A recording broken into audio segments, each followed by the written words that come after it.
안녕하세요. 박승준 세무사입니다.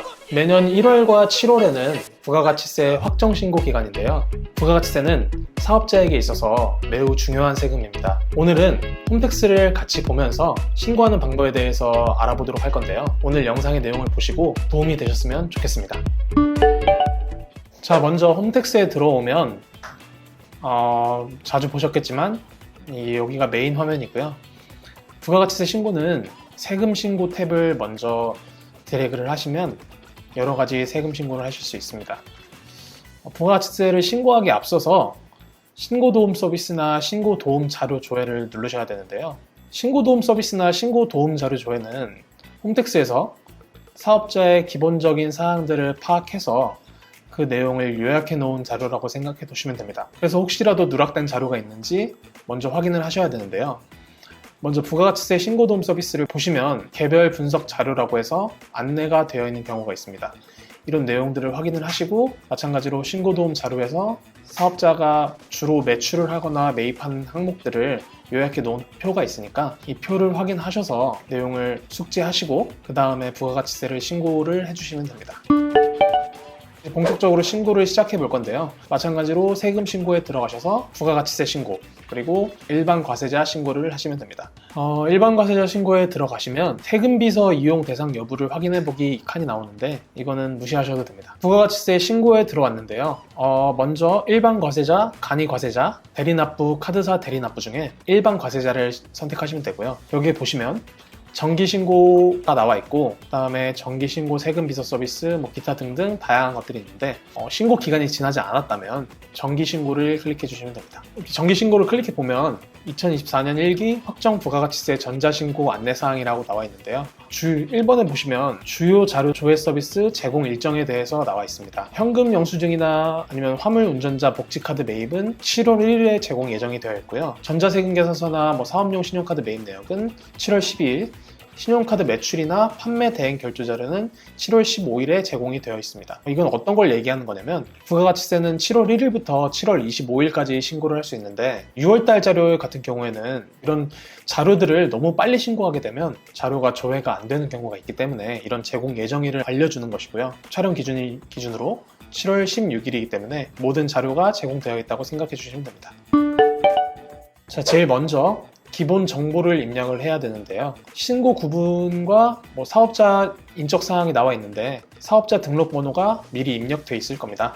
그래서 확인을 눌러주시면 사업자 세부 사항까지 전부 다 작성이 돼서 들어올 거고요. 맨 마지막에 세무대리인 칸은 세무대리인 없이 혼자서 진행하는 것이기 때문에 이 부분은 무시를 해주시고 매출 매입이 없는 무실적 사업자인 경우라고 되어 있는데 이런 경우에는 무실적 신고로 실적이 없더라도 즉 납부세액이 없더라도 신고는 해야 되기 때문에 무실적으로 신고하는 경우에는 따로 칸을 만들어 둔 거고요. 저희는 실적이 있다고 가정을 할 거기 때문에 이것도 무시하도록 하겠습니다. 작성이 제대로 됐는지 확인을 하시고 저장 후 다음으로 이동을 눌러주시면 됩니다.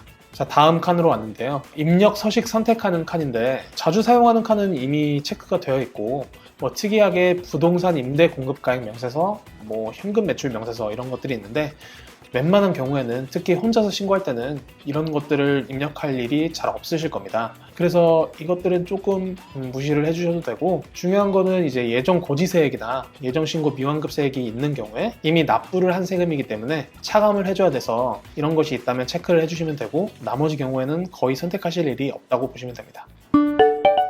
자, 이제 다음 내용으로 왔는데요. 이제 본격적으로 부가가치세를 신고한다고 생각해 주시면 됩니다. 일단 부가가치세는 기본적으로 매출액의 10%를 매출세액으로 하고 매입액의 10%를 매입세액으로 해서 그 차감된 납부세액만큼을 납부하게 되어 있는데요. 그래서 여기 보시면 과세표준 및 매출세액이라고 되어 있고 그 다음에 매입세액, 그 다음에 세액공제 같은 항목을 입력하는 경감공제세액 칸이 있고 그 다음에 최종 납부세액이라는 칸이 있습니다. 천천히 과세표준 및 매출세액부터 볼 텐데요. 여기 보시면 과세세금 계산서 발급분, 그리고 과세 매입자세 발행세금 계산서, 신용카드 현금 영수증 발행분, 기타 그리고 영세율과 기타, 영세율 기타 이렇게 되어 있습니다. 대부분의 사업자의 경우에는 세금 계산서 발급분에 칸을 채워 나가시면 되는데 여기 보시면 신용카드나 현금 영수증 발행분이 있습니다. 음식점이나 최종 소비자에게 매출을 하시는 분의 경우에는 카드나 현금 영수증을 발행하는 경우가 많기 때문에 이 칸이 주로 작성이 될 거고요. 그 외에 세금 계산서나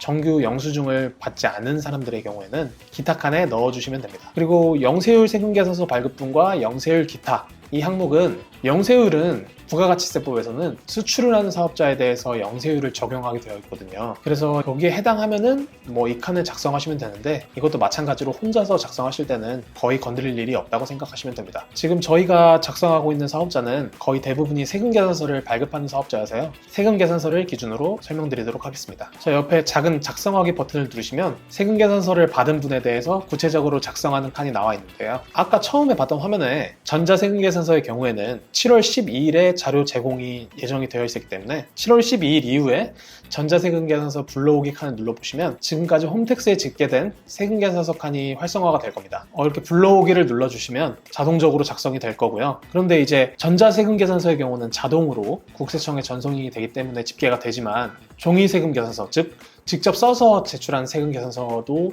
마찬가지로 정규 증빙인데 이런 내역들은 여기에 파악이 안 되기 때문에 손으로 작성한 종이 세금 계산서를 받은 내역이 있다면 여기에다가 정보를 입력해서 하나씩 추가해 주시면 됩니다. 저희는 종이 세금 계산서는 없기 때문에 바로 넘어가도록 하겠습니다. 이렇게 해당하는 칸을 하나씩 보시고 작성하기 버튼을 통해서 칸을 하나씩 채워 나가시면 되고요. 저희의 샘플 사업자의 경우에는 세금 계산서 발급분 말고는 없기 때문에 다음으로 넘어가도록 하겠습니다. 자, 다음 칸은 과세표준 명세인데요. 과세표준이라고 하면은 세율을 적용하기 전에 과세표준이 되는 금액을 말하는 건데 여기서는 매출액이 되겠죠. 아무래도 여기 작성하기를 누르신 후에 보시면 지금 저희가 입력한 1,400만 원이 조회가 됩니다. 그래서 이렇게 조회된 금액을 여기에 직접 입력을 해주시면 되는데 이 금액은 이미 작성한 매출 금액의 합계와 일치하여야 됩니다 라고 되어 있는데 일치하도록 작성해 주시면 됩니다.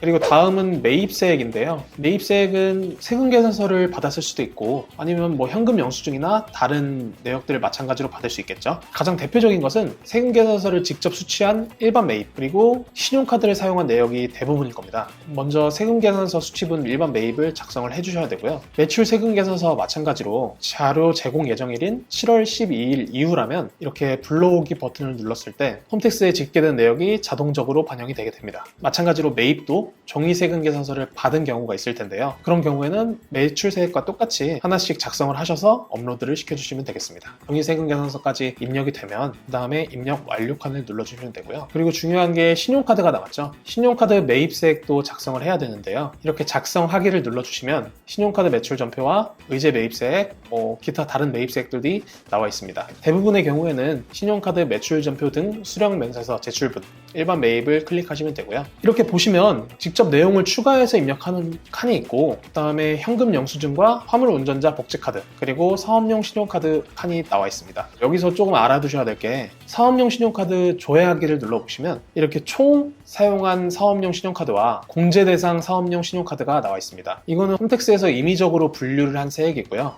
만약에 이런 내역 중에 공제 받을 수 있다고 생각하시는 건에 대해서는 직접 바꿔서 입력을 하시면 되는데 이 부분은 사실 세무대리인에게 맡기는 것이 좋습니다. 매입세액, 특히 사업용 신용카드 매입세액의 경우에는 매입세액 불공제 사유를 8가지로 나눠서 규정을 하고 있기 때문에 그런 내역들을 하나하나 공부를 해서 분류하기에는 매우 어렵거든요. 이런 내역들이 조금 마음에 안 들거나 내가 생각했던 것보다 너무 적다 싶으시면 사실은 세무대리인에게 찾아가서 진행을 하는 것이 좋습니다. 저희는 혼자서 신고를 하는 것을 가정하고 진행하고 있기 때문에 이대로 넘어가도록 할 거고요.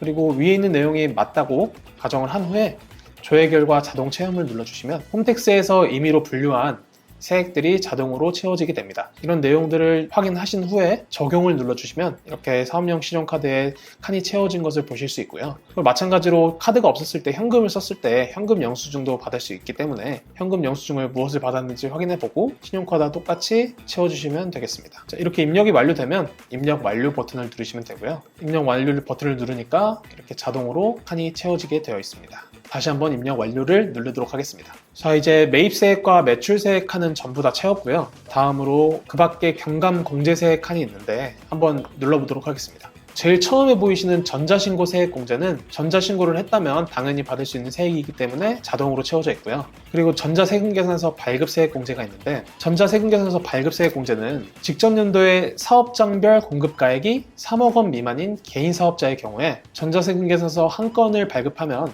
건당 200원을 공제하게 되어 있기 때문에 전자세금계산서 발급 건수를 조회하신 후에 내역을 채워주시면 되겠습니다. 저희는 37건을 발급을 해서 건당 200원씩 7,400원을 공제받을 수 있습니다. 다음은 공제 한도의 계산이 나와 있는데, 아무리 많이 세금계산서를 발급하더라도 100만 원을 한도로 공제를 해주기 때문에 5,000건이 넘게 발급하신 경우에는 100만 원만큼만 공제를 받을 수 있는 점은 기억해 주시면 좋을 것 같습니다. 다음은 택시운송 사업자와 대리납부, 그리고 현금 영수증 사업자, 이런 것들이 나와 있는데 대부분의 경우에는 해당이 없으실 거고요. 자, 이렇게 다 채우고 나면, 자, 다음은 신용카드 매출 전표 등 발행 공제라고 되어 있는데요. 처음에도 말씀드렸듯이 음식점이나 주로 최종 소비자에게 매출을 하는 사업자의 경우에는 주로 신용카드나 현금 영수증을 발급하는 경우가 많은데요. 이런 경우에는 신용카드나 현금 영수증 매출 금액에 일정 %만큼 세액 공제를 해주는 것이 있으니, 그런 분들의 경우에는 작성하기를 누르셔서 작성을 해주시면 됩니다. 지금 샘플 사업자의 경우에는 따로 신용카드나 현금 영수증을 발급한 적은 없기 때문에 넘어가도록 하고요. 한도는 연간 1,000만 원을 넘어갈 수 없기 때문에 그 점은 좀 유의해 주시면 좋을 것 같습니다. 주로 음식점의 경우에는 이런 공제를 많이 받는 경우가 굉장히 많습니다. 자, 그리고 이제 마지막으로 최종 납부세액인데요. 처음에 보시면 예정신고 미환급세액, 그리고 예정고지세액, 사업 양수자가 대리납부한 세액 등 다양한 내역들이 나와 있는데, 개인의 경우에는 예정고지라고 해서 4월 달에 전기 세금의 반만큼 고지가 나오거든요. 그런 고지세액이 있는 경우에는 이 칸을 채우시면 되고요. 그것은 이미 납부한 세액이기 때문에 1월부터 6월까지의 실제 실적을 합친 지금 납부 세액에서 전기 세금의 반을 고지한 예정 고지세액을 차감해 주시면 되고요. 이 샘플 사업자의 경우에는 예정 고지가 따로 없어서 칸이 없는 점은 좀 이해해 주시면 감사하겠습니다. 그리고 예정 고지세액을 제외한 나머지 것들은 사실 일반적으로 그렇게 많지는 않기 때문에 그냥 넘어가도록 하겠습니다. 그리고 국세 환급금 계좌 신고 칸이 있는데요. 저희는 지금 비록 납부세액이 있지만 매출이 매입보다 적은 경우에는 세금이 환급이 나오거든요. 그래서 환급을 받으실 계좌를 신고를 해주는 칸이 따로 있고요. 그 다음에 영세율 사용주의 칸은 넘어가고 면세사업 수익금액도 넘어가도록 하겠습니다. 이렇게 신고서를 다 입력하시고 신고서 입력 완료 칸을 누르시면 신고서를 저장하시겠습니까? 라는 칸이 나오고 확인을 누르시면 다음 칸으로 넘어갑니다. 자, 넘어가시면 지금 저희가 신고할 내용이 요약되어 있는 페이지가 나오는데요. 이 페이지를 마지막으로 확인해 주시고 신고서 제출하기 칸을 누르시면 부가가치세 신고는 완료되게 됩니다. 혼자 세금을 신고하는 경우에는 이런 내용들이 조금씩 다른 경우가 있기 때문에 좀 잘 확인하셔서 신고를 해주시면 되겠습니다. 자, 오늘은 부가가치세를 셀프로 신고하는 방법에 대해서 한번 알아봤는데요. 사실 이렇게 간단한 신고의 경우에는 혼자서도 어렵지 않게 할 수 있습니다. 다만 조금이라도 복잡하거나 오늘 설명을 안 드린 그냥 넘어간 신고의 경우에는 혼자서 세금 신고를 진행하기에는 약간의 어려움이 있으니까 그런 경우에는 꼭 세무대리인을 통해서 신고하시는 게 오히려 비용을 아끼는 방법이 될 수도 있을 것 같습니다. 부가가치세 신고에 대해서 조금 더 궁금하신 내용이 있다면 댓글로 남겨주시고요. 오늘 영상이 도움이 되셨다면 구독과 좋아요 한 번씩 부탁드립니다. 감사합니다.